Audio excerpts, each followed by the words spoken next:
Hi all, welcome to yet another episode of One Pitch Catch. Today we are going to talk about the heartbreak for India at Lord's yesterday. Uh, I think it was a great advertisement for Test cricket. It was as gripping as you can get.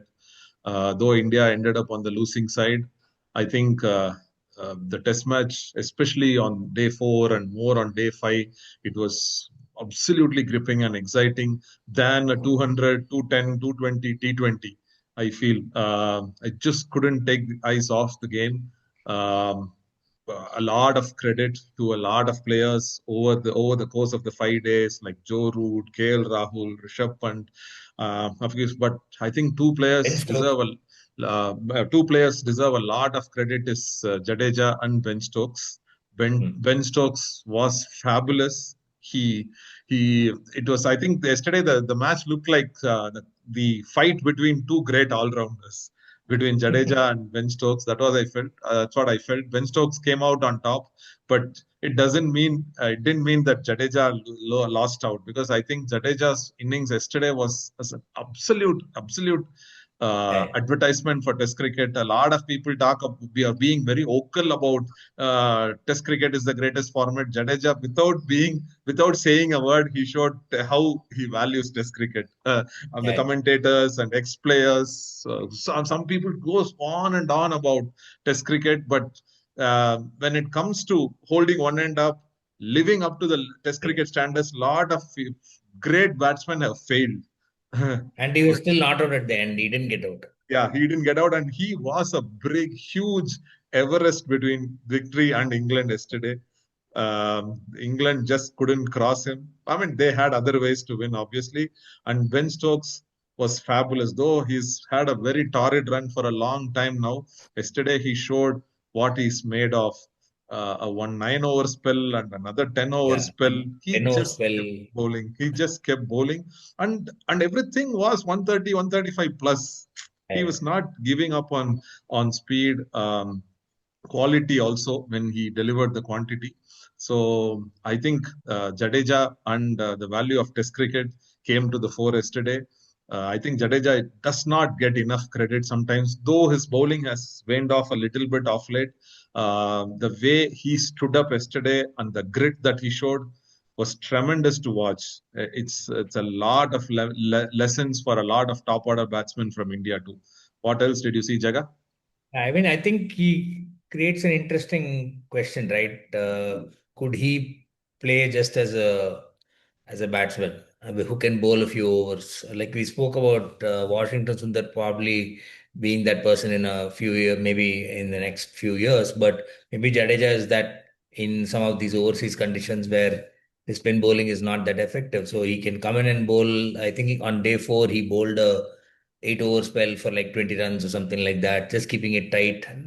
Sometimes that's all you want from your fifth or sixth bowler. So maybe there's an opportunity for him to evolve because I mean, he made his test debut, he made his ODI debut a couple of years after Virat. They were all part of the same 2008 batch. So pretty sure that at some point of time in the next couple of years he'll get phased out. But it's probably something that he could evolve into. It was a very impressive in terms of how he was just batting with the tail, which leads me to the other question on why couldn't the tail do this in some of these other innings, whether it was the previous innings of this Lord's Test or in the first Test, getting blown away two times in a Test.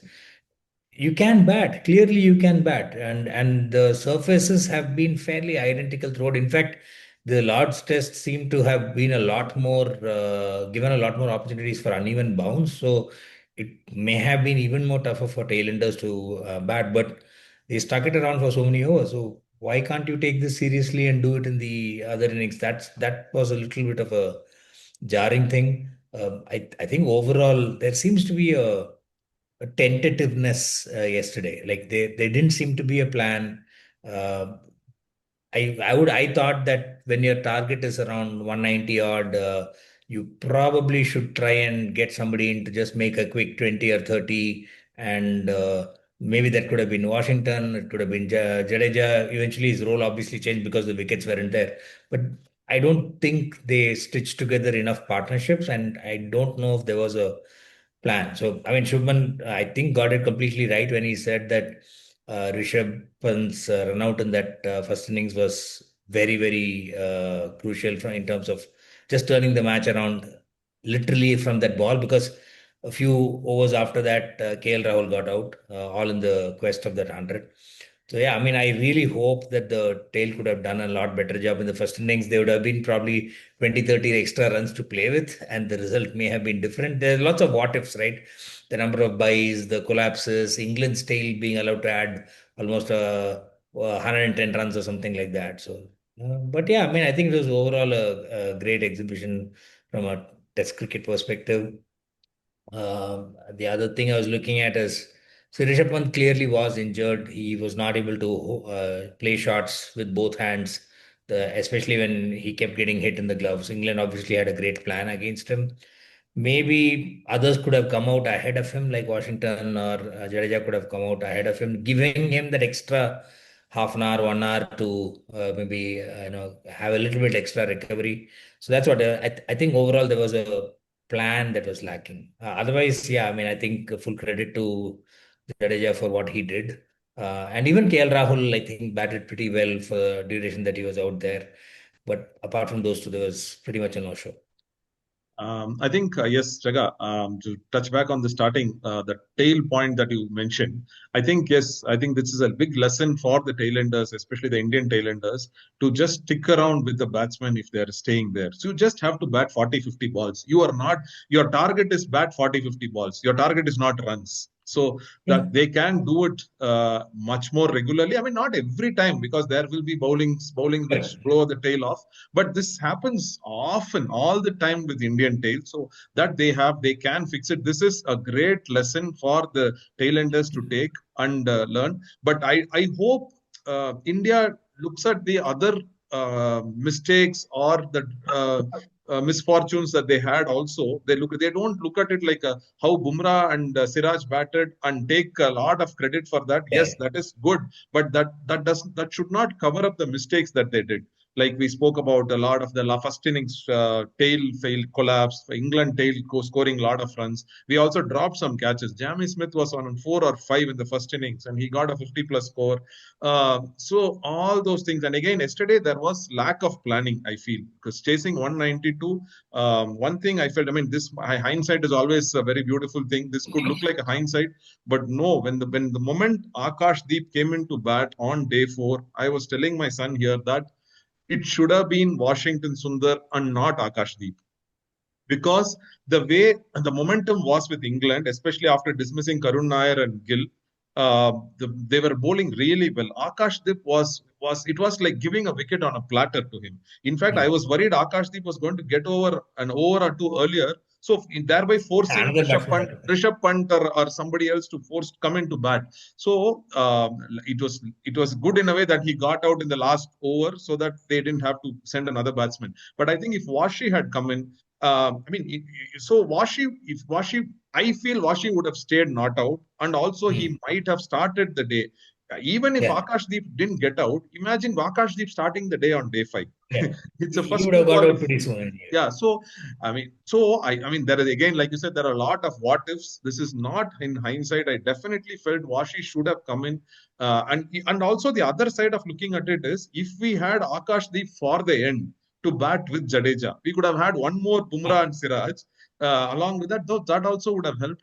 I think there are a few things that sometimes Practically. we take a lot of time to learn from a think tank perspective. Maybe as an outsider, we see differently, from the think tank sees differently.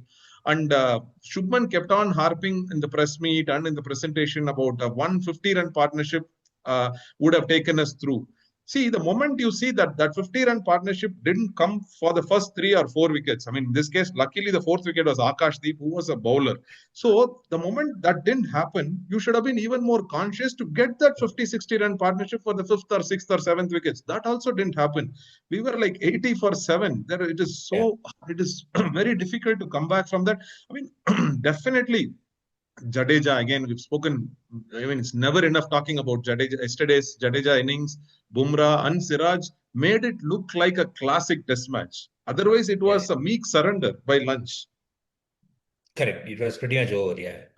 So that way, I hope the tail batting and the top order planning for batting, all those things are taken into consideration, and just don't live on the laurels that Bumrah and Siraj and Jadeja have given you. There are a lot to fix also, is what I feel. Absolutely. I mean, I think the other piece is also around the India's bowling versus England's bowling, right? I mean, you look at the lines and lengths that England's bowlers were using. It was, I think they figured out what the pitch needed. They kept it to within that, at the most, fifth stump to hitting leg stump range. So we were always aiming for bowls and LBWs. I think there were lots of wickets that fell to bowled, that were bowled in this test. India, in contrast, seemed to be aiming more for the catches and things like that. The pitch didn't have the amount of bounce that was needed. I think even on day one, we saw the ball was not carrying all the way to the slips. So they came forward, but still the nicks were not coming. I just think even tactically from a bowling perspective, not just a batting perspective, bowling perspective also, I think there's a lot that could have been done. And then you don't even get into the fielding. There were at least two or three opportunities to run out Ben Stokes and a couple of others. Didn't happen. On the other hand, Ben Stokes probably got one opportunity to run out Rishabh, and he got him out, right? So I think the fielding fitness, catches that were dropped, all of those things matter. It's not like England didn't drop catches or didn't take half chances, but I think their conversion rates were much better than India's, and I think that eventually did also play a factor in the end. They played the Uh, crunch moments better, I feel. The most important things, like you mentioned, the Rishabh Pant run out. And also, I think they learned from their batting, I feel. When they were 192 all out, when seven wickets were bowled, and so they yeah, learned from it and kept bowling extremely well. They were bowling for bowled or LBW dismissals yeah, yesterday and the evening on fourth day. So they were sure that this is not a wicket where I'm going to get catches at covers or mid deep wicket or something. So they kept bowling for that and they were sure. And I mean, Jadeja again was a rock. How you bowl anything, I will score 80 runs in 80 overs. Also, I will stay there. Is what yeah. he gave it. But eventually, Ben Stokes won the battle of the all rounders. Yeah. And so when you were mentioning about India being 80 for 7, actually it was almost like I think 70 for 5 and things like that. Then it became 80 for 7, 112 for 8. It reminded me of basically there is a West Indies Australia series that's been going on. Yesterday, West Indies were 27 all out. They were, I think, five down by the fifth over or something like that. Eventually, Scott Boland got a hat trick. Mitchell Stark gets to his 400th wicket in his 100th test. But it's been an interesting series. I mean, the scoreboard says Australia 1-3-0, but I think West Indies bowlers challenged Australia in almost every innings. So Australia's batting was definitely bad. The problem was that West Indies batting was like five times worse. So every innings they would get Australia for like 220 all out, but they would be 120 or 140 all out, and that just eventually you just can't catch up at some point of time. So Australia definitely have a lot of batting worries ahead of the season. Yes, definitely. Australia, I mean, I think only this England bowling team has to sort Australia's batting problems, I feel. But we don't know what will happen if Mark Wood, Gus Atkinson, and Jofra Archer are all bowling together. But yes, like you said, Australia have a lot to think about, though they have won the series 3-0. Their batting seems to be in a lot of disarray, I would say. The bowling Yeah, always takes care of itself. I mean, the last few years, even without Australia's line. Australia's bowling has never been a worry. And in other news, I mean, India's women team won a T20 series against in England for the first time. So great credit. I mean, they did lose the last match, but they were 3-1 up before the match started anyway. And it was overall a pretty good weekend for Italy in sport. So you had Yannick Sinner winning at Wimbledon, defeating Alcaraz, and you also had Italy qualifying for next year's T20 World Cup in cricket for the first time. I mean, you don't really talk about Italy qualifying for a World Cup and it's cricket. It's usually football. I believe they're pretty close to now not qualifying for the football one, so they have qualified for the cricket one. Cricket, yeah, and interestingly, he's been captained by an ex-Australia Test player. Oh, Italy. Italy, is it? Italy. So it's nice to see newer countries coming into T20. But I mean, there is still a lot to be questioned from ICC. What are they doing to Right. develop the sport in even the better countries than Italy in terms of cricketing acumen? Correct. Let us see how it pans out. T20 is always a game which attracts masses and a lot of countries. So every T20 game is considered an international. You know that. Yeah, So. correct. mm, Anyway, so that's about it. So we'll come back again in a few days' time and hopefully put out a few more videos in the interim. So please do keep watching. Subscribe to the channel. We do put out some shorts every now and then as well. So please do keep watching them as well. Thank you. Thank you all. Bye.